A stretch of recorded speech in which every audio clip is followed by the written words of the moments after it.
Why would a handful of poor knights abandon everything, travel to Jerusalem, and swear eternal loyalty to a cause no one fully understood? To answer this question, we must first return to the blood-soaked streets of Jerusalem in the summer of 1099, when the impossible had just become reality. The holy city had fallen. After years of hardship, starvation, and death, the First Crusade had achieved what many had deemed impossible. Christian warriors from across Europe had marched thousands of miles, suffered countless privations, and finally breached the walls of Jerusalem. The date was July 15th, 1099, and the world would never be the same dot as the evening sun cast long shadows across the ancient stones. The sounds that echoed through Jerusalem's narrow streets were not of celebration, but of slaughter. The Crusaders, driven to madness by years of suffering and religious fervor, enacted a vengeance so terrible that even hardened warriors would later speak of it with shame. Godfrey of Bouillon, one of the leaders of the crusade, was elected to rule the newly established kingdom of Jerusalem. Refusing the title of king, for who could wear a crown of gold where Christ had worn a crown of thorns? He accepted instead the humble title of Defender of the Holy Sepulchre. The winter that followed brought challenges into sharp relief. As news of Jerusalem's fall spread throughout the Islamic world, the initial shock gave way to calls for jihad holy war to reclaim the sacred city. Godfrey's meager forces were stretched to breaking point, trying to secure a territory that included not just Jerusalem, but a thin corridor to the coast. Meanwhile, Christians from across Europe began arriving in growing numbers. These were not soldiers, but pilgrims, ordinary men and women, who had long dreamed of praying at Christianity's holiest sites. They became easy prey. Beyond the walls of Jerusalem, the roads were haunted by bandits. Pilgrims were robbed, enslaved, and murdered in shocking numbers. By 1115, the situation had grown desperate. That spring, a group of over 300 pilgrims was attacked just miles from Jerusalem. Only a few dozen reached the city gates, bringing tales of a well-organized ambush.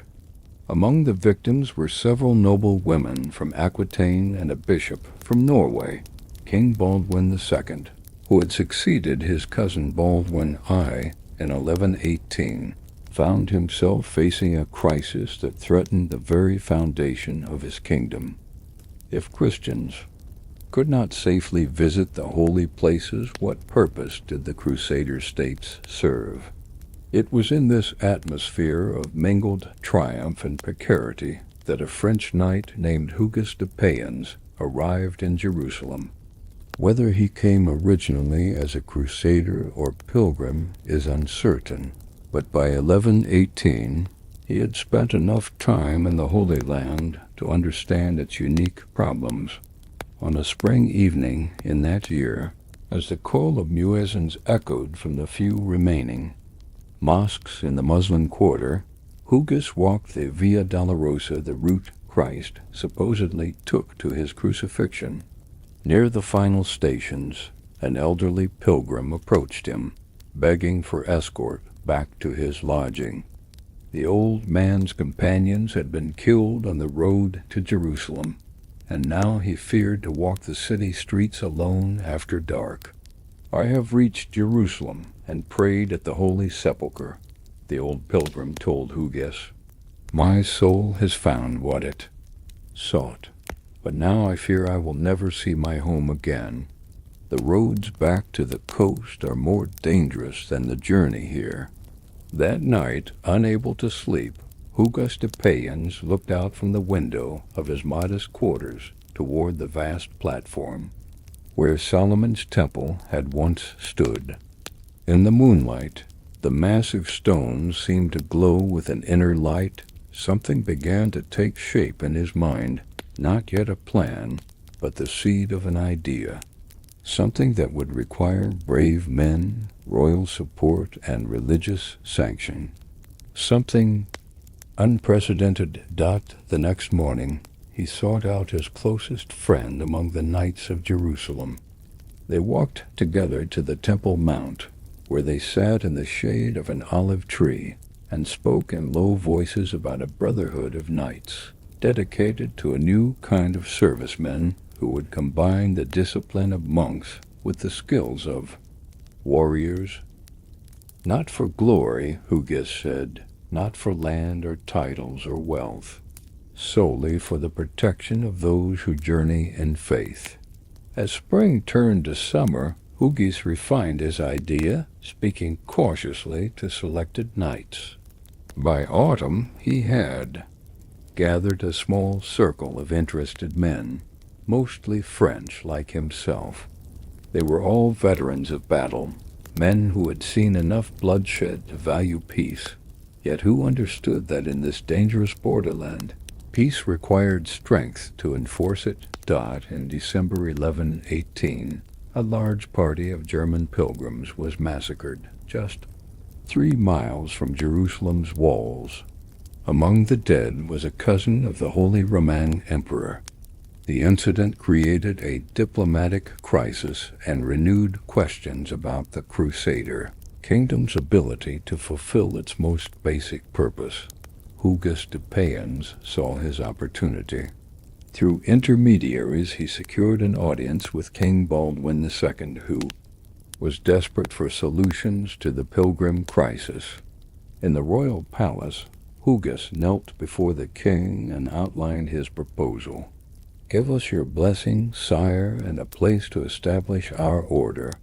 We ask for no payment, no lands to generate revenue.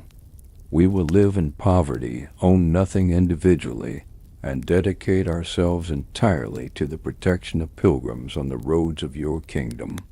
The king considered this, stroking his beard thoughtfully.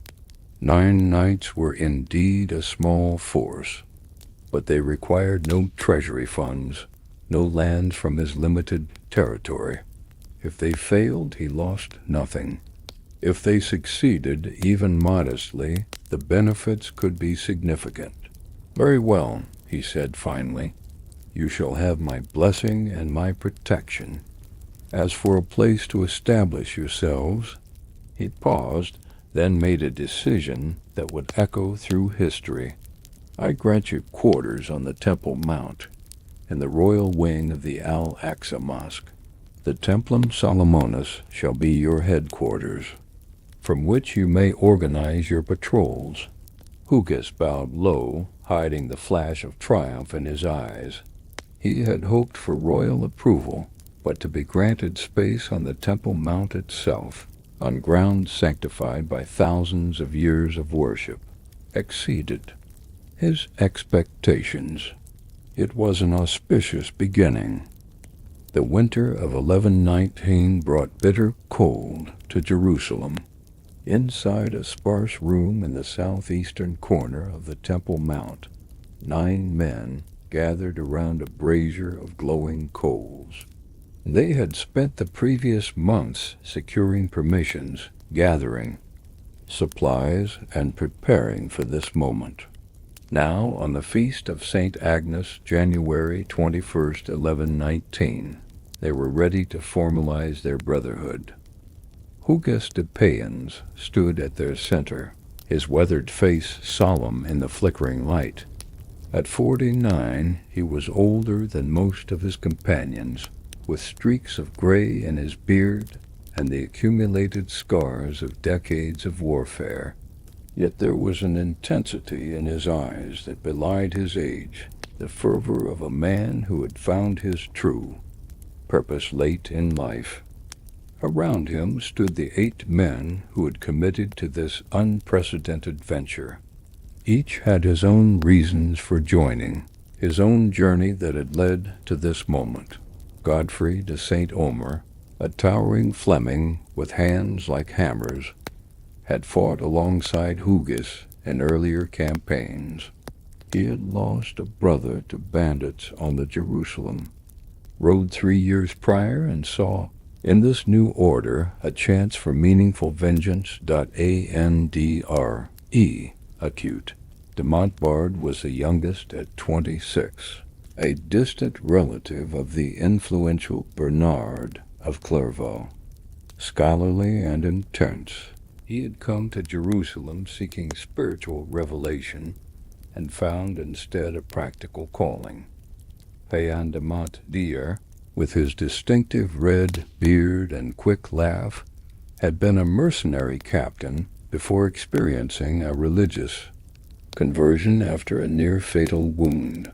Archambault de Saint-Amand was the oldest, a grizzled veteran of the First Crusade who had remained in the Holy Land while his companions returned to Europe. Gondemar. Geoffrey Bizel and Rossel were lesser nobles from various French provinces, each having served in the retinues of greater lords before finding themselves drawn to Hugues' vision. The ninth man, standing slightly apart, was something of an enigma. Known only as Roland the Scribe, he was the sole non-knight among them, a learned man who had studied at Chartres and who would serve as the order's record-keeper and eventual librarian. One by one, they knelt before the Patriarch of Jerusalem, Warmond of Picquigny, who had agreed to bless their undertaking. Though initially skeptical of this strange hybrid of monk and warrior, Warmond had been persuaded by the practical benefits the order promised and by Hugues' evident sincerity. Do you, Hugues de Payens, and you, his companions, swear to live in poverty, chastity, and obedience, owning no property individually, but holding all things in common for the benefit of your order and its holy mission? We do so swear, they responded in unison. Do you pledge to protect pilgrims on the roads to Jerusalem and throughout the Holy Land, to shed your blood if necessary in their defense, and to uphold the security of the Christian kingdom of Jerusalem? We do so pledge. And do you accept that your service is not for a limited term, but for life, that only death shall release you from these vows? A moment of silence followed, each man contemplating the finality of this commitment. Then, firmly, we do accept. The Patriarch extended his hands over their bowed heads. Then, by the authority vested in me, I recognize you as the poor fellow soldiers of Christ and of the Temple of Solomon. May God grant you strength in your mission and wisdom in your decisions. With these words, the order that would eventually be known simply as the Knights Templar was born. The name itself reflected both their humble beginnings, poor fellow soldiers, and their unique headquarters on the Temple Mount. Following the ceremony, King Baldwin II formally granted them quarters in the Al-Aqsa Mosque, which Crusaders believed to be built upon the ruins of Solomon's Temple. The royal wing he provided was actually a section of stables and storerooms in the vast complex, requiring considerable work to convert to living quarters. The 9 knights embraced their poverty, wearing donated clothing and using cast-off equipment. Their initial uniform consisted simply of whatever secular clothing they had, as they had not yet adopted the white mantles that would later become their signature dot in these early days. The local reaction to the Templars was mixed. Some residents of Jerusalem viewed them with suspicion, strange men establishing themselves in a sacred space, claiming a mission that seemed either foolhardy or concealing ulterior motives. Others saw them as admirable, if perhaps naive, exemplars of Christian devotion, 9 men to secure all the pilgrim roads. A merchant was overheard saying in the market, They'll be dead within a month. Yet the knights surprised their skeptics. Under Hugues' leadership, they developed a system of rotating responsibilities, some training or maintaining equipment, while others scouted routes or gathered intelligence about bandit activities. Payens de Montdieu trained them in fighting as a small, cohesive unit rather than as individual knights. "We cannot fight as we did in large battles," he explained. "We must learn to protect a caravan's flanks, to respond to ambush from any direction, to fight defensively rather than seeking glory." Roland the Scribe compiled detailed information about the pilgrim routes, noting dangerous choke points, water sources, and terrain features that might offer advantage to either defender or attacker. By spring, they were ready to begin their stated mission. Their first patrol escorting 27 pilgrims from Jerusalem to Jericho and the baptismal sites along the Jordan River passed without incident. The second, however, proved more eventful. 3 days into a journey accompanying 40 pilgrims toward Jaffa, the small caravan was attacked in a narrow valley by a band of mounted raiders. What the attackers hadn't expected was the disciplined response of the Templar escorts. Instead of charging impetuously as individual knights might have done, the Templars formed a defensive perimeter around the pilgrims. 3 knights dismounted to provide close protection, while the others engaged the raiders with coordinated maneuvers. The skirmish ended with 4 raiders dead, 2 captured, and the rest fleeing into the hills. None of the pilgrims was harmed, though one Templar, Geoffrey Bizzle, received a serious wound to his shoulder. Word of this success spread quickly through Jerusalem and beyond. When the pilgrims reached Jaffa safely, they shared their tale of the devoted knight protectors who had saved them from certain robbery or death. King Baldwin II, initially skeptical that 9 men could make a meaningful difference, now saw potential in expanding their operations. He granted them additional resources, not money, respecting their vow of poverty, but practical necessities: horses, basic weaponry, and most importantly, his public endorsement. This royal approval marked a turning point. Local knights began inquiring about joining. Pilgrims who returned safely to Europe spread word of the order, catching the attention of nobility who had relatives planning pilgrimages. Yet with growth came challenges. Hugues insisted that all who joined must accept the full rigors of their real poverty, chastity, obedience, and lifelong commitment. Many potential recruits balked at these requirements, especially those accustomed to the privileges of knighthood. This uncompromising stance limited their numerical growth, but ensured that those who did join were fully committed.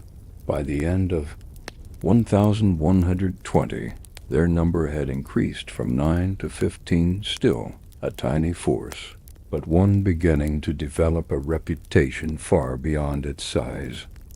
As dawn broke over Jerusalem on a hot August morning in 1127, 3 months after Hugues de Payens' departure for Europe, Roland the Scribe descended a narrow staircase beneath the southeastern corner of the Temple Mount.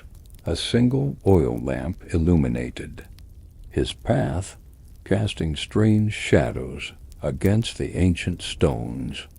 Behind him followed André de Montbard and 2 sergeant brothers, each carrying additional lamps and tools, wrapped in cloth to muffle their sound. The excavations had progressed significantly in recent months. What had begun as exploratory tunneling into the foundations of the temple platform had developed into a network of passages connecting previously unknown chambers. and cisterns dating back to Herodian times, perhaps earlier.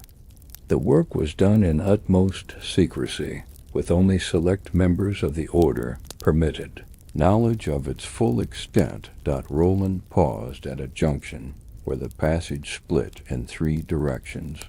The right-hand path led to areas they had thoroughly explored, ancient water systems and storage rooms long abandoned. The left passage ended in a collapse they had deemed too dangerous to clear. It was the central tunnel, newly expanded, that drew them forward now. "We continue our work in silence," Roland reminded his companions in a hushed voice. "Remember that we are not the first to seek what may lie hidden here, nor are we alone in the knowledge that something of great value remains to be found." The central passage descended at a gentle slope for nearly 50 feet before opening into a roughly circular chamber approximately 20 feet in diameter. The room had been partially cleared of debris during previous expeditions, revealing walls of massive stone blocks fitted together with extraordinary precision craftsmanship, far older than the Muslim, Byzantine, or even Roman structures above. "Solomonic masonry," Andre whispered, running his hand over the smooth surface of a block larger than a man. "Or perhaps from the rebuilding under Zerubbabel after the Babylonian exile." Roland nodded, though in truth no one could be certain of the chamber's exact age. Jerusalem had been destroyed and rebuilt so many times over the millennia that dating underground structures often proved impossible without written records. What mattered was not precisely when the chamber had been constructed, but why and what it might contain or lead to. According to a fragmentary text Roland had discovered in the library of a Syriac monastery near Antioch, a significant cache of artifacts and documents from the First Temple period had been hidden beneath the Temple Mount before the Babylonian conquest. "The eastern wall," Roland directed, pointing to an area they had begun clearing during their previous expedition. "According to the manuscript, there should be a stone with the mark of the 7-branched candelabrum. It serves as a key to what lies beyond." After nearly an hour of careful excavation, Andre gave a soft exclamation. "Look here," he whispered, brushing dust from a section of wall near the floor. The others gathered around, holding their lamps close. There, barely visible in the flickering light, was a faint etching in the stone, the unmistakable outline of a menorah, the 7-branched candelabrum that had stood in the original temple. Roland felt his heart quicken. The Syriac manuscript had been right about this detail, lending credibility to its other claims. Consulting a small parchment on which he had transcribed the relevant passage, he murmured, "The stone that bears the light reveals the path to wisdom. Press upon the central branch, and the way shall be open to those who serve the true temple." Andre traced the etching with his finger, finding the central branch of the menorah. With a questioning glance at Roland, who nodded encouragement, he pressed firmly against the stone. For a moment nothing happened. Then, with a faint grating sound, a section of the wall, a single massive block, moved inward slightly. Andre pressed harder, and the block receded further, revealing darkness beyond. Once the opening was wide, enough for a man to pass through, they paused, peering into the darkness. Their lamps revealed another chamber, smaller than the first, but more precisely constructed. Its walls lined with what appeared to be cedar wood preserved in the dry, sealed environment. Roland was the first to step through, holding his lamp high. The chamber was approximately 15 feet square, its ceiling supported by 4 stone pillars. Along the walls stood wooden shelves, and upon these shelves. God in heaven, whispered one of the sergeant brothers. Is that? Scrolls, confirmed Roland, his voice tight with controlled emotion. Dozens of them.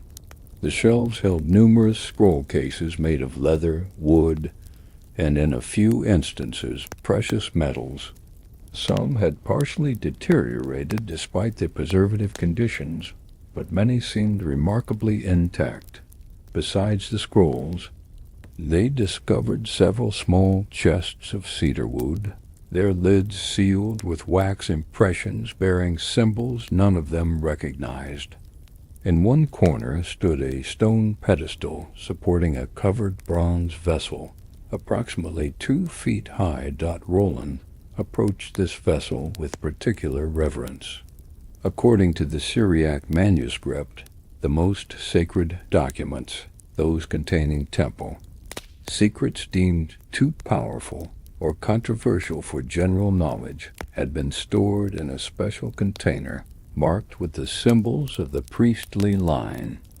Carefully he lifted the cloth covering to reveal intricate engravings on the bronze surface symbols that combined elements of ancient Hebrew script with geometric patterns of profound complexity.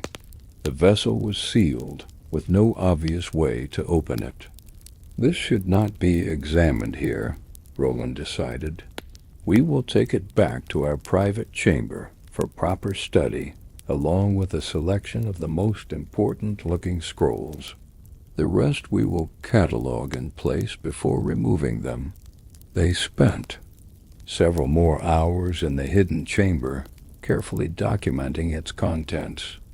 Roland recognized several scroll cases as likely containing biblical text, perhaps versions older than any currently known. Others bore markings suggesting temple records, astronomical observations, or ritual instructions. Most intriguing were scrolls whose cases bore symbols associated with what Roland called the higher mysteries, esoteric knowledge traditionally passed down orally among select temple priests. By midday, they had selected the most significant items for immediate removal: the bronze vessel, 7 particularly ancient-looking scrolls, and one of the sealed cedarwood chests.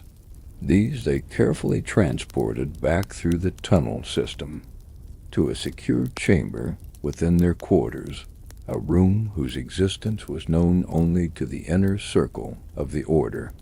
There, in the privacy of their hidden scriptorum, Roland began the delicate process of examining their discoveries.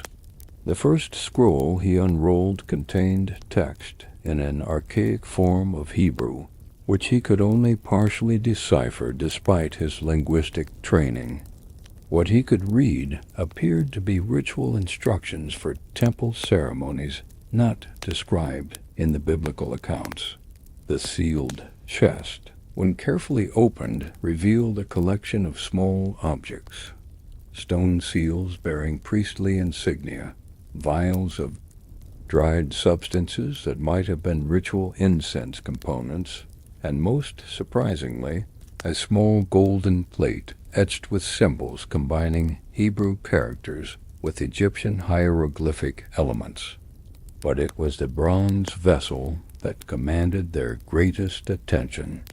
After careful examination, Roland discovered that its lid was secured by an ingenious mechanical seal, requiring specific pressure points to be activated simultaneously.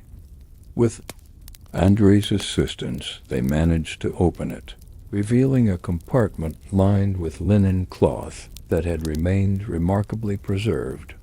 Inside lay a single scroll case made of ivory, its surface intricately carved with interlocking geometric patterns, forming what appeared to be a map or diagram of cosmic significance. The case itself was sealed with gold wire wrapped in a pattern of extraordinary complexity. "We should wait for Hugues' return before opening this," Andre suggested, unnerved by the object's evident importance. Roland hesitated, torn between scholarly impatience and respect for the order's hierarchy. "Perhaps you are right," he conceded finally. "Some discoveries are best shared with the full council of founding brothers." While secrets stirred beneath Jerusalem's ancient stones, Hugues de Payens journeyed across the Mediterranean, carrying with him the future of the fledgling order. The crossing in early spring 1127 proved treacherous. Late-season storms tossed their Venetian trading vessel for 3 harrowing days before the skies finally cleared. He had left Jerusalem with modest expectations. His mission, as agreed with King Baldwin II, was to secure papal recognition for the Templars and to recruit a few good men from among Europe's knightly class. What he could not have anticipated was how receptive European soil would prove for the seeds he carried. In Rome, Hugues presented himself at the papal court with carefully crafted humility. Dressed in the simple white mantle that the Templars had recently adopted, unadorned by any sign of wealth or status, he knelt before Pope Honorius II and described their mission in Jerusalem. 9 nights, Your Holiness, sworn to poverty, and dedicated to the protection of pilgrims. We seek only your blessing to continue this humble service to Christ's faithful. The simplicity of this appeal made an impression. Honorius granted preliminary approval and letters of introduction to influential nobles and prelates throughout Christendom. This modest papal endorsement might have been the extent of Hugues' success had fate not intervened in the person of Cardinal Matthew of Albano. This influential prelate took particular interest in the Templar mission. "Tell me more about your headquarters in Jerusalem," the cardinal requested during a private audience. "You reside on the Temple Mount itself?" Hugues, careful not to reveal their discoveries beneath the temple, nevertheless spoke of their symbolic location. "We are housed in what the Saracens call Al-Aqsa, which King Baldwin assures us stands upon the ruins of Solomon's temple. We see in this a divine appointment to rebuild, not the physical temple, but the spiritual protection it once represented for God's people." Matthew of Albano's eyes gleamed with an interest that transcended mere political calculation. Solomon's wisdom was renowned throughout the ancient world. Some say certain knowledge was preserved in the temple beyond what Scripture records. Hugues responded cautiously. "We are simple knights, Your Eminence, not scholars. Our concern is the practical protection of pilgrims, not ancient secrets." The cardinal smiled faintly. "Of course. Yet sometimes Providence places men in positions where they become guardians of more than they initially sought to protect." This conversation marked a turning point in Hugues' mission. Cardinal Matthew became the Templars' most valuable advocate, opening doors throughout the church hierarchy and arranging crucial introductions to European nobility.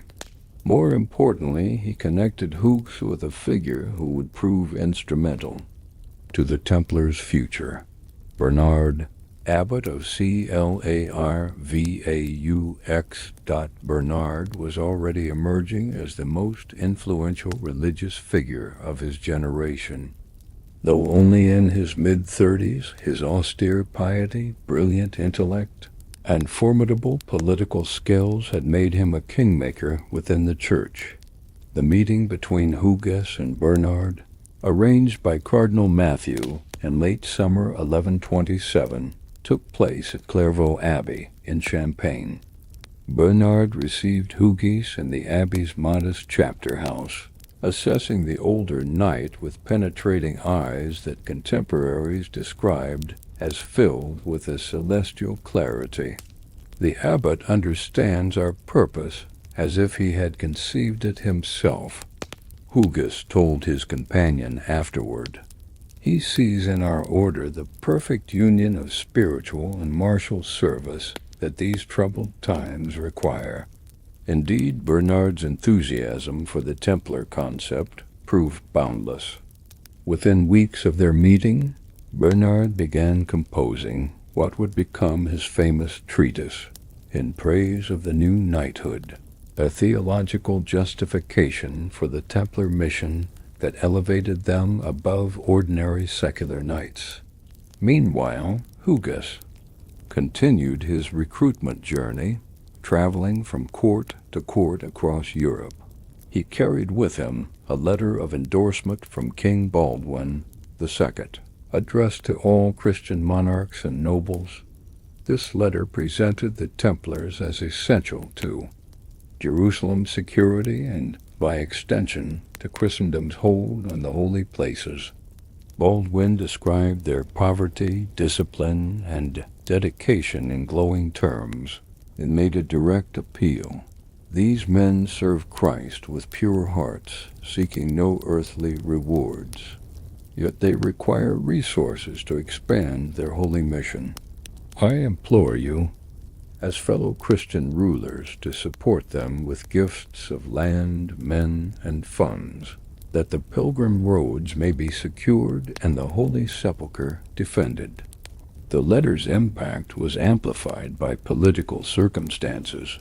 European monarchs, many of whom had relatives who had participated in the First Crusade, saw supporting the Templars as a more immediate and practical way to contribute to the holy land's defense. King Henry I of England granted the order lands in London and permitted recruitment among his knights. Count Fulk V of Anjou became an enthusiastic supporter, granting the Templars significant properties throughout his domains. Most significantly, Hugh, Count of Champagne, who had twice visited the Holy Land and had known Hugues de Payens before. The order's founding donated extensive lands and officially joined the Templars himself in 1125, becoming one of the earliest noble recruits and setting a powerful example for others of his class. These early successes created momentum, but Hugues recognized that lasting institutional security required formal papal recognition. At Cardinal Matthew's urging, preparations began for presenting the Templar case at an ecclesiastical council. The Council of Troyes, scheduled for January 1129, would provide this opportunity. As the council approached, an unexpected development strengthened the Templars' position. King Baldwin II dispatched a second, more urgent communication, not to European monarchs this time, but directly to Bernard of Clairvaux. This private letter, carried by trusted messenger, spoke of discoveries made beneath the Temple Mount, not the full extent of what Roland and the others had found, but enough to hint at profound historical and theological significance. Baldwin urged Bernard to ensure the Templars received formal recognition, suggesting that their presence on the Temple Mount served purposes beyond mere pilgrim protection. There are matters of sacred knowledge that must remain in proper hands, the king wrote cryptically. The Templars have proven themselves worthy guardians of locations where heaven and earth have historically converged. Their continued presence on the Temple Mount is essential not merely for Jerusalem's security, but for purposes that cannot be committed to parchment. As winter descended on Europe in late 1128, Hugues de Payens could look back on his mission with satisfaction. What had begun as a modest appeal for support had evolved into a movement embraced by some of the most powerful figures in Christendom. The small French city of Troyes lay blanketed in snow as January 1129 dawned. Hugues de Payens arrived 3 days before the council's opening. accompanied by 5 Templar knights who had joined him during his European recruitment tour. They established themselves in modest quarters provided by the Benedictine Abbey of St. Loup, declining more luxurious accommodations offered by local nobility. The Council of Troyes officially convened on January 13, 1129. Presiding was Cardinal Matthew of Albano, representing Pope Honorius II. Present were 10 bishops and abbots, including the influential Reinald of Dassel, Archbishop of Cologne, and numerous theologians and canon lawyers tasked with examining the Templar proposal. Most significant among the attendees was Bernard, abbot of Clairvaux, whose growing reputation for sanctity and reforming zeal gave his opinions particular weight. Hugues de Payens presented the Templar case with eloquent simplicity. Standing before the assembled prelates in the chapter house of Troyes Cathedral, his white mantle stark against the dark wood paneling, he recounted the order's founding purpose and their work in the Holy Land. We began with 9 knights and a simple mission to protect pilgrims on dangerous roads.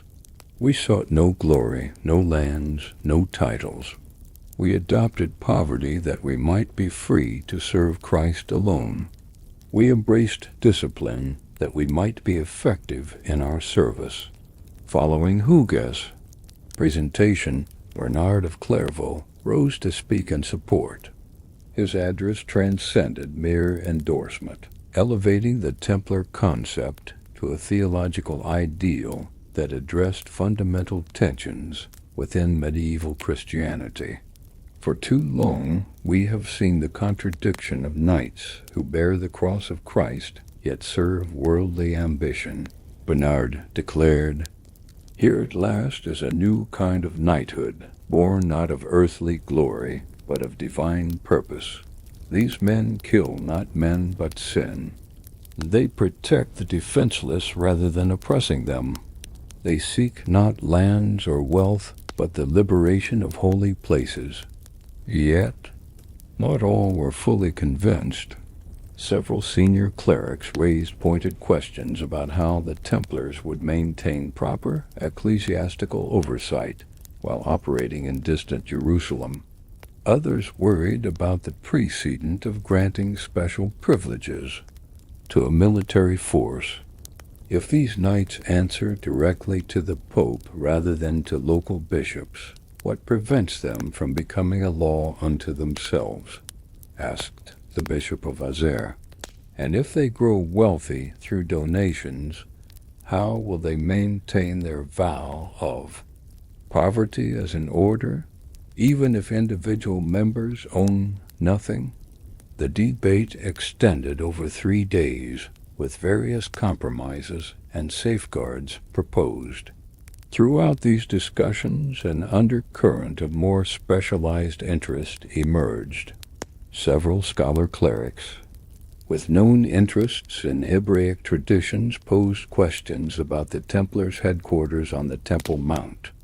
"It seems providential that you established yourselves precisely where Solomon's temple once stood," observed Nicholas of Monterender, a Benedictine scholar. The temple was not merely a place of sacrifice, but of wisdom. Solomon himself was granted divine knowledge beyond ordinary measure. Have you discovered any traces of this wisdom tradition in your excavations or studies? Hugues responded carefully. "We are simple knights, not scholars or mystics. We chose the Temple Mount for practical reasons. Its central location in Jerusalem, and because King Baldwin granted us space there. If Providence guided this choice for deeper purposes, we remain humble instruments of divine will." After the day's formal sessions, Hugues found himself drawn into more private conversations with a small circle of clerics and nobles who shared interests in temple traditions. There are texts that speak of knowledge concealed beneath the temple. Before the Babylonian conquest, pressed Nicholas of Montier-Ender, have you encountered anything in your headquarters that suggests such preservation? The final rule, approved on January 31st, 1129, established the Templars as a permanent religious military order under direct papal protection, exempted from local ecclesiastical control, yet bound by solemn religious vows. It detailed daily religious observances, military training requirements, hierarchical structures, and disciplinary procedures. Most significantly for the order's future development, the rule included provisions allowing the Templars to own property collectively and to receive donations of land, money, and other resources. Despite the individual poverty of members, the Council's formal recognition transformed the Templars overnight from an ad hoc defensive force in Jerusalem to a sanctioned institution of Christendom with the potential for international reach. With these cryptic words of counsel from Bernard, Hugues departed Troyes, carrying official recognition, a formal rule, and substantial commitments of European support back to his brothers in Jerusalem. The 9 Poor Knights had become a sanctioned order with international backing. By the spring of 1130, Hugues de Payens had returned to Jerusalem, bringing news of the Templars' triumph at Troyes and the first wave of resources their new official status had generated. The transformation was immediate and striking. The modest quarters on the Temple Mount became the administrative center of an expanding network. New recruits arrived regularly from Europe, second and third sons of noble houses, experienced knights seeking more meaningful service than secular warfare offered, even established warriors who surrendered lands and titles to join the order. King Baldwin II granted them expanded facilities throughout his kingdom. Beyond their headquarters on the Temple Mount, they received properties in Jerusalem's Christian quarter, agricultural lands near Jericho, and most significantly, several strategic castles guarding key routes to the coast. You have fulfilled your initial mission beyond expectation, Baldwin told Hugues during a private audience. The pilgrim roads are safer than at any time since Jerusalem's liberation. Yet I sense your true purpose may transcend even this worthy service. Meanwhile, beneath public view, the Templars continued their systematic exploration and study of what they had found beneath the temple. Roland the scribe had assembled a small team of specially selected brothers with scholarly backgrounds. To assist in this work, their findings suggested something extraordinary. Beneath the visible temple that had stood in Jerusalem lay conceptual foundations of traditions that transcended conventional religious boundaries. The texts and artifacts they recovered pointed to mathematical and cosmological knowledge preserved from ancient sources. What we have found suggests that the visible temple of stone was always understood by its innermost initiates as a physical representation of cosmic principles. Roland explained to Hugues. The proportions, the measurements, the orientations all encoded knowledge of creation's fundamental patterns. The crystalline model they had discovered, the object Roland called the pattern of all creation, remained their most enigmatic find. It was not merely an architectural model, but a three-dimensional representation of mathematical relationships that governed both the temple's design and, they believed, the structure of the cosmos itself. This understanding transformed the Templars' conception of their own mission. Beyond their public role as pilgrim protectors, they began to see themselves as guardians of traditions that preserved essential knowledge that connected visible and invisible realms across religious boundaries. By 1133, just 15 years after their humble beginning, the Templars had established a presence in nearly every Christian kingdom in Europe. Their distinctive white mantles with red crosses became familiar sights from Scotland to the Holy Land. This rapid expansion relied on an organizational innovation that would eventually transform European finance, a system allowing travelers to deposit funds with a Templar commandery in one location and withdraw equivalent value at another. "We created this system from practical necessity," explained Geoffrey Bizzle, who had developed much of the administrative structure pilgrims needed. Safe means to transport resources. That it has grown into something more extensive reflects the trust we have earned. With this financial evolution came further military development. The Templars standardized and professionalized their combat techniques, creating what amounted to the first standing professional army in the European tradition since the Roman. Legions. Their reputation for battlefield effectiveness combined with their religious status,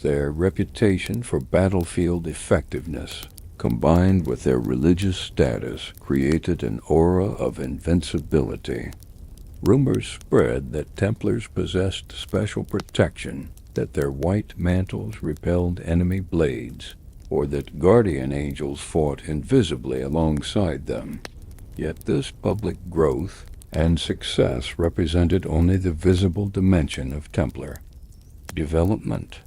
Beneath the surface, accessible only to selected initiates, the order cultivated traditions and knowledge stemming from their Temple Mount discoveries, what one internal document called the invisible temple that transcends stone and mortar. Central to this tradition was a cosmological understanding derived from their study of temple proportions and sacred geometry. The visible cosmos, they believed, reflected mathematical principles that connected material creation to divine order. By studying these principles encoded in architectural proportions, astronomical cycles, and musical harmonies, one could ascend intellectually toward comprehension of creation's underlying unity. The dimensions of Solomon's temple were not arbitrary, but reflected cosmic harmonies, explained one Templar manuscript. The relationship between the Holy of Holies, the sanctuary, and the outer courts mirrored the relationship between divine, celestial, and terrestrial realms. This cosmological framework allowed the Templars to recognize connections between wisdom, traditions normally separated by religious boundaries. They perceived parallels between Kabbalistic concepts developed within medieval Judaism, certain Sufi teachings from Islamic mysticism, and Neoplatonic ideas preserved in Christian monastic scholarship. Such comparative understanding remained extraordinarily rare in the medieval period, when religious traditions typically defined themselves in opposition to others. The Templars' unique position headquartered at a site sacred to three faiths, operating at the crossroads of civilizations, and possessing texts that predated current religious divisions, afforded them perspective unavailable to most of their contemporaries. Their approach to this knowledge was characterized by careful discretion rather than revolutionary zeal. They preserved and studied these traditions privately while maintaining orthodox public practices and allegiances. This discretion extended to their architectural expressions. As the order grew wealthy, they constructed churches and chapter houses, Throughout Europe, many featuring distinctive round designs inspired by the Church of the Holy Sepulchre in Jerusalem. These buildings incorporated subtle geometric principles derived from their temple studies, proportional systems, and orientations that encoded their cosmological understanding without overtly advertising it. By the mid-12th century, the Templars had evolved into an organization of remarkable complexity. Publicly, they operated the most effective military force in the Crusader states, a sophisticated international financial network, and a religious order respected for discipline and piety. Privately, they preserved esoteric traditions connected to temple mysteries that transcended conventional religious categories. Hugues died in 1136, aged approximately 66, after 18 years as the order's first Grand Master. His successor, Robert Crown, had been among the early European recruits who joined after the Council of Troy. Though familiar with the order's dual nature, Robert had not directly experienced the original Jerusalem discoveries that shaped the founders. Understanding this selective transmission created what amounted to degrees of initiation within the order, though never formalized as such in official structures. Beyond the basic categories established in the rule knights, sergeants, chaplains, and serving brothers existed an informal inner circle of those granted access to the esoteric dimensions of Templar tradition. By 1150, as the first generation of Templars largely passed from the scene, their order had become an international power without parallel in medieval society. Their military prowess made them essential to the Crusader state's defense. Their financial services made them indispensable to European commerce and governance. Their religious status afforded them autonomy from local authorities and direct connection to papal protection. Throughout this development, the Templars maintained their connection to the Temple Mount in Jerusalem, the physical and symbolic center of their order. Though their international expansion created administrative centers elsewhere, particularly in Paris, their Jerusalem headquarters retained special significance as the site of their founding and of the discoveries that shaped their esoteric tradition. What lies beneath the visible temple reveals the true nature of our mission, wrote Bertrand de Blanquefort, Grand Master from 1156 to 1169. We guard not merely roads or territories, but understanding that connects heaven and earth, wisdom that transcends the divisions of our troubled age. As the Templar order expanded across Europe and the Holy Land during the latter half of the 12th century, whispers about their true purpose began to circulate through the shadowy corridors of power. What had begun as simple curiosity about 9 knights stationed on the Temple Mount evolved into persistent rumors of extraordinary discoveries, sacred objects, and forbidden knowledge that might explain the order's meteoric rise from obscurity to unparalleled influence. The Templars themselves maintained careful silence regarding their activities beneath Jerusalem's Temple Mount. Yet as original members aged and died, taking their first-hand knowledge to the grave even within the order, the precise nature of their discoveries became shrouded in layers of mystique and speculation. We guard what was entrusted to us, wrote Everard de Bars, Grand Master from 1147 to 1151, in a coded letter to a trusted preceptor. The full understanding belongs only to those who have descended into the chamber of reflection and beheld the pattern with their own eyes. Words cannot convey what must be experienced directly. This intentional obscurity preserved the tradition's integrity while inadvertently breeding legends that grew more elaborate with each retelling. By the 1160s, rumors had begun linking the Templars to biblical treasures believed lost for millennia, most prominently the Ark of the Covenant. The Ark described in Exodus as a gold-covered wooden chest containing the stone tablets of the Ten Commandments had vanished from biblical accounts after the Babylonian conquest of Jerusalem in 586 BCE. Its fate remained among history's great unsolved mysteries, with traditions variously claiming it had been destroyed, hidden beneath the Temple Mount, or secretly transported to Ethiopia or other distant lands. The timing of the Templars' founding lent credence to such speculation.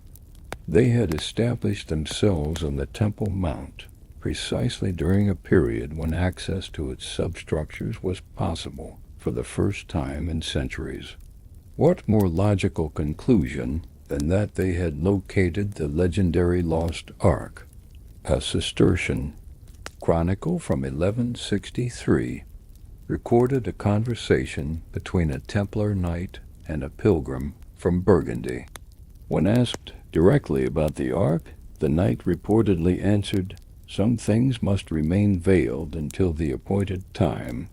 What lies beneath the temple is more precious than gold and more dangerous than fire." Similar rumors connected the Templars to other sacred objects, fragments of the true cross, the rod of Aaron that had miraculously blossomed. Even the menorah and sacred vessels removed from the temple by Roman forces during the destruction of Jerusalem in 70 CE. Perhaps most persistent were stories linking the Templars to the Holy Grail, the cup purportedly used by Christ at the Last Supper, which had become the focus of emerging European legends. These connections gained particular traction in the late 12th century as the earliest Grail romances appeared in European literature, notably Chrétien de Troyes Percival, or The Story of the Grail, composed around 1180 to 1190, while Chrétien's work never explicitly mentioned the Templars. His depiction of the Grail Guardians as an order of knights living in a mysterious castle dedicated to protecting a sacred object of supernatural power bore striking parallels to the secretive warrior monks headquartered on the Temple Mount. The nature of the Grail itself remained ambiguous in these early legends, sometimes depicted as a cup, other times as a stone or dish. This fluidity allowed easy conflation with other rumored Templar discoveries, particularly the crystalline object Roland had described as the pattern of all creation. Indeed, fragmentary Templar records suggest the crystalline model they had discovered beneath the temple did possess unusual properties beyond its geometric significance. When illuminated by the Paschal candle at precise angles, wrote one senior Templar, the crystal reveals internal structures invisible under ordinary conditions, patterns that correspond to celestial movements and earthly proportions alike. It is as if one beholds creation's blueprint, the divine geometry underlying all manifest forms. Such descriptions, circulating in garbled form beyond the order's controlled communications, easily transformed into tales of a mystical stone with miraculous properties, a concept that appeared in later Grail romances, particularly Wolfram von Eschenbach's Parsifal, which explicitly replaced the cup imagery with that of a stone called lapsit exilis, possibly a corruption of lapis exilis, stone from heaven. Wolfram, writing around 1210, made the connection to the Templars even more explicit by naming his Grail guardians Templars, an obvious reference to the Templar Knights. His claim to have received the true Grail story from a source in the Holy Land, rather than from earlier French romances, has tantalized historians for centuries. Beyond these connections to biblical relics and legendary objects more disturbing, rumors linked the Templars to forbidden knowledge esoteric teachings, supposedly suppressed by ecclesiastical authorities as dangerous to Orthodox faith. The order's known interest in geometry, astronomy, and ancient wisdom, traditions fueled speculation that they had recovered texts containing secrets from pre-Christian sources. They possess books written before the flood, claimed one Dominican friar in a letter to his superior, preserved in substances unknown to our time that resist decay. These texts reveal operations of nature and celestial influences that border on what the ignorant would call magic, though it is merely science, forgotten by our fallen age. While such claims exaggerated the Templars' actual discoveries, they contained kernels of truth.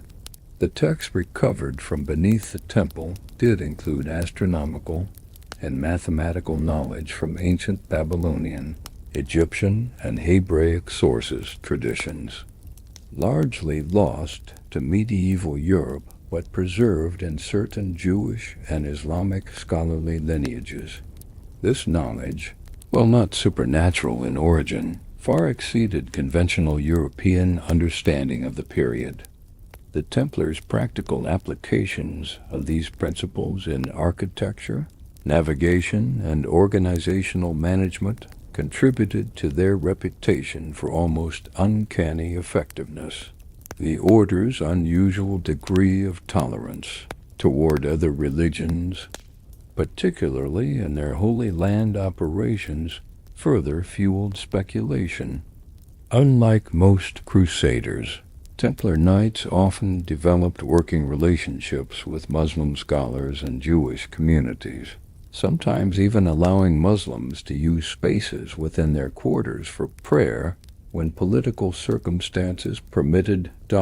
By the 1180s, as Jerusalem's political situation grew increasingly precarious, the Templars began implementing contingency plans to preserve their most valuable discoveries: the crystalline model, certain irreplaceable texts, and other artifacts were secretly transported to more secure locations, some to heavily fortified Templar castles in Outremer, others to their Paris headquarters or remote preceptories in Europe. These transfers occurred with extraordinary security measures, often under cover of more mundane shipments. According to Templar financial records, movements of particularly sacred objects were disguised as routine administrative transfers, with the true contents known only to the highest-ranking participants in the operation.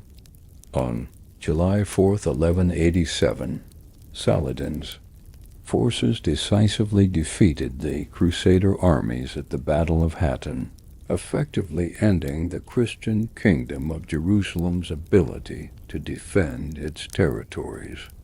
By October, Jerusalem itself had fallen, though Saladin permitted the orderly evacuation of Christian inhabitants and religious orders, including the Templars. In the chaos of evacuation, the Templars' Temple Mount headquarters was hastily abandoned, but not before the last remaining sacred objects and texts were removed via their underground passages. According to one account, written decades later by a Templar knight who participated in the evacuation, we descended by night into the hidden chambers, guided only by memory and touch, for no lights could be risked. 3 coffers had been prepared, lined with cedar and sealed with wax mixed with holy oil. Into these were placed the most sacred objects, not gold or silver, which we abandoned to the Saracens without regret, but treasures of knowledge that could not be permitted to fall into unprepared hands or be lost to time. With Jerusalem lost, the physical connection to Solomon's temple was severed. The underground chambers that had yielded such extraordinary discoveries were resealed and eventually forgotten as the Temple Mount returned to Muslim control. Yet the tradition established through those discoveries continued within the order, preserved in their European chapters, and particularly in their Paris headquarters. The nature of this tradition and the fate of the objects removed from beneath the temple became the most closely guarded secrets of the later Templar period. After Jerusalem's fall, initiation into the order's innermost circle required not just the usual religious and military vows, but additional oaths specifically related to these mysteries. Throughout these later decades, the memory of what 9 poor knights had found beneath Jerusalem's temple mount continued to shape the order's self-understanding and purpose. Though separated from their original sacred site, they remained guardians of what they had discovered there, not merely physical objects, but a tradition of knowledge connecting visible and invisible dimensions of reality. Whether they truly found the Ark of the Covenant, some version of what would later be called the Holy Grail, or simply ancient texts and artifacts of profound historical significance, the Templars became custodians of a perspective that transcended ordinary medieval categories. On Friday, October 13th, 1307, a date that would infuse Western culture with superstitious dread for centuries, agents of King Philip IV of France launched coordinated raids on Templar properties throughout his kingdom. Knights were dragged from their beds before dawn, their preceptories surrounded by royal forces, their treasuries sealed by government officials. By day's end, virtually the entire Templar leadership in France was in chains. This brutal suppression, motivated primarily by Philip's financial desperation and political ambitions, marked the beginning of the end for the visible Templar order. Yet it also represents a crucial moment for understanding their deeper legacy, for in the chaos of arrest and confiscation, decisions were made about which treasures to surrender and which to preserve at all costs. The gold and lands matter nothing, Grand Master Jacques de Molay reportedly told his closest advisors when rumors of imminent arrest reached them days before. Secure the archives of the inner chamber and the objects from Jerusalem. These must reach the designated sanctuaries before they fall into unprepared hands. According to accounts preserved in later esoteric traditions, a select group of Templar knights had already begun dispersing their most sacred possessions in the years leading up to 1307, sensing the growing threat from Philip's regime. The crystalline model, or its surviving portions, along with the most important texts recovered from beneath the Temple Mount, had been quietly transferred to locations outside French control. Some said these treasures found their way to Scotland, where Robert the Bruce, himself excommunicated and sympathetic to the Templars' plight, offered sanctuary. Others claimed Portugal, where the order would be cleared of charges and reconstituted as the Order of Christ.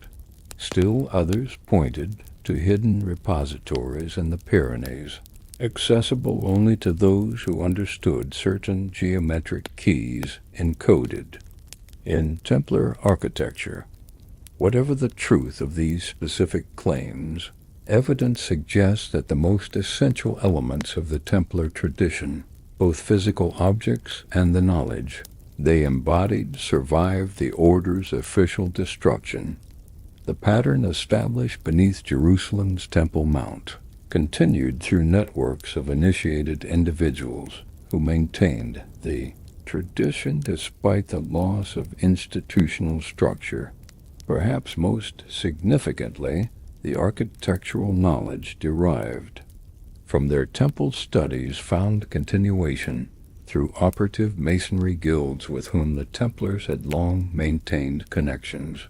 Master masons who had worked on Templar constructions carried forward geometric principles and proportional systems originally derived from the crystalline model and associated texts. "The stones speak to those who know the measures," noted one Masonic document from the mid-14th century. Though the temple builders are gone from sight, their wisdom remains in arch and vault, in the relationship of height to width, in the angles that guide our art. This transmission through architectural practice represents one of the most tangible legacies of what began beneath Jerusalem's Temple Mount 2 centuries earlier.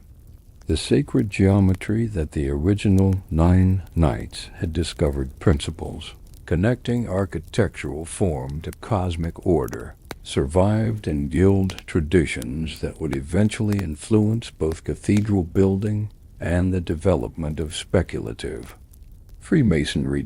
Meanwhile, aspects of the Templars' esoteric understanding found expression through emerging intellectual and spiritual currents in late medieval Europe.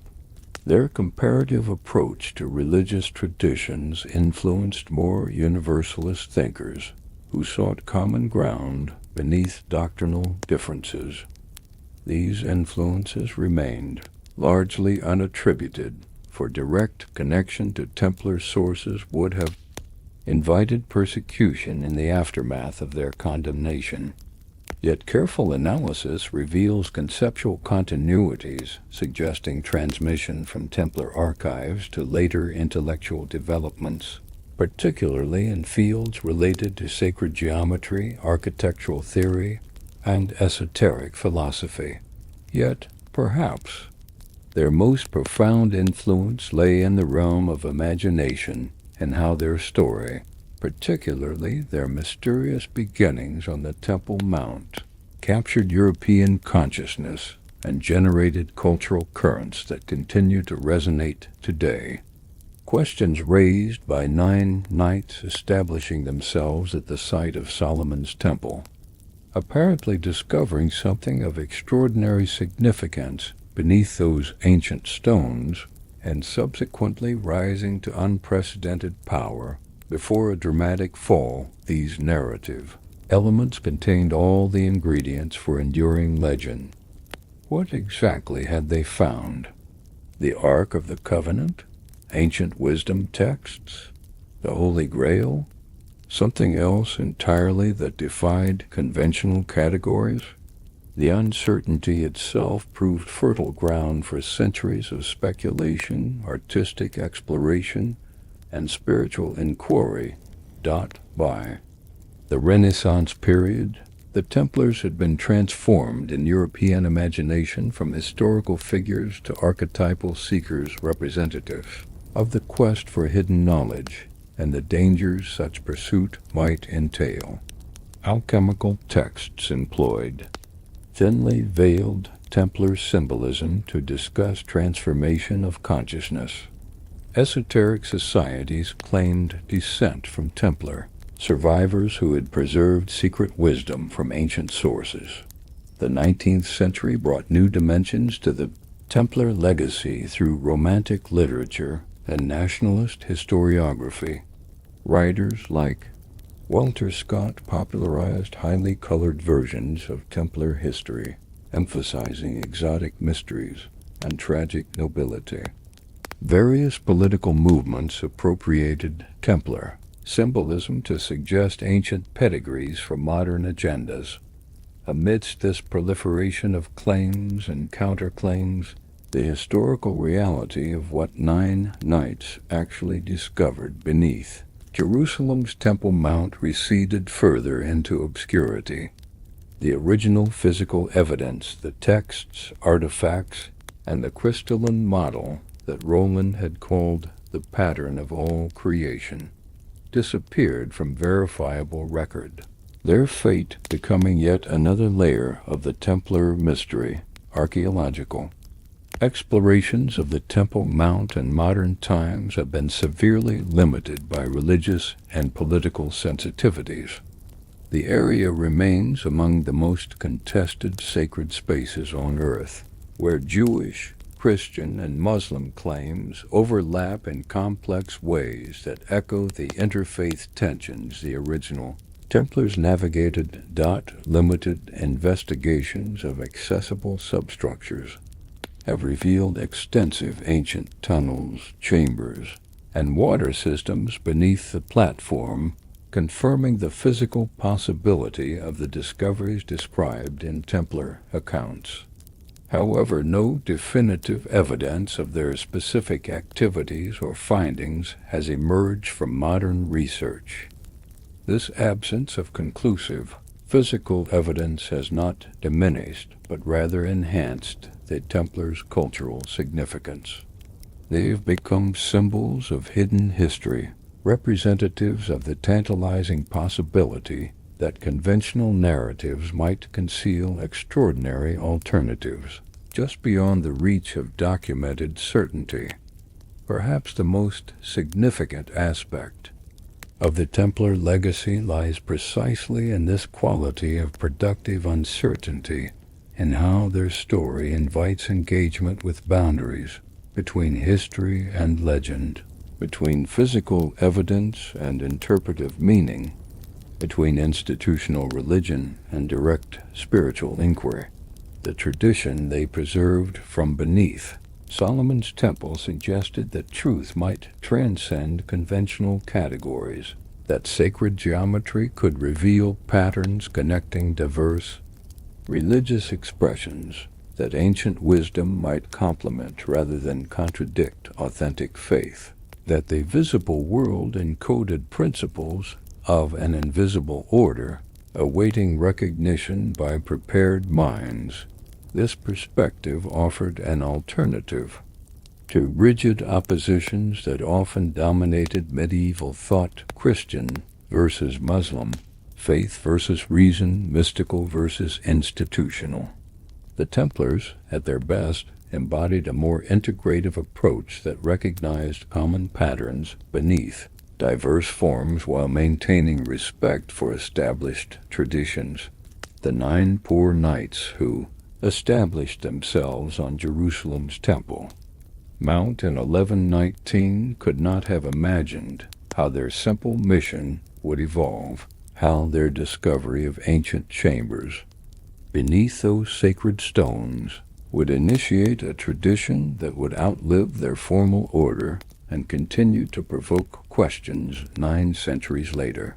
Hugues de Payens and his companions began with the practical purpose of protecting pilgrims on dangerous roads. What they discovered beneath the temple transformed this limited mission into something far more profound, a project to recover and preserve wisdom that connected heaven and earth, visible and invisible dimensions across artificial boundaries of religion and culture. Though their order was eventually destroyed and their discoveries scattered or lost, the understanding they glimpsed continues to echo through history, sometimes faintly, sometimes with renewed clarity, always inviting deeper inquiry into the patterns that connect material and spiritual dimensions of human experience. The true temple rises in understanding, not in stone, wrote an anonymous figure associated with surviving Templar traditions. What Solomon knew, what our brothers recovered from dust, cannot perish from earth so long as minds prepared to comprehend it appear in each generation. The pattern remains, though its guardians change name and form across centuries. Perhaps this represents the ultimate legacy of what began with 9 knights on the Temple Mount, not specific relics or texts or even the crystalline model itself, but the recognition that sacred principles might be encoded in geometric relationships, architectural proportions, and natural patterns accessible to prepared understanding across cultural boundaries. The physical objects they discovered may have been lost to history, their order officially extinguished, yet the perspective they developed continues to offer an alternative to rigid divisions that still characterize much human thinking. Their vision of a wisdom tradition that transcends without denying particular religious expressions remains as revolutionary today as when they first descended beneath Jerusalem's ancient stones.